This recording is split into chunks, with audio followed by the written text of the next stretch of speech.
Hi, my name is Sean Williams with Midsouth Casters, and today I want to talk about office chairs. Most of the time we get office chairs in, people throw them away because of the casters.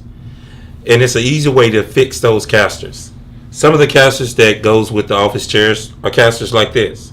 Has different size stems, but the problem that you normally have is the threads that goes down into the wheels and they bind the wheels up where they can't roll or pivot. But if you turn it upside down, you'll see where the threads gets into the caster, and if you remove the threads, you will roll just like this, and it will pivot. So you can really keep your office chair and just replace the casters that's already on it. And after you finish cleaning up your caster will look nice and clean like this. And you see how easy that rolls compared to the casters that you have on your old chair.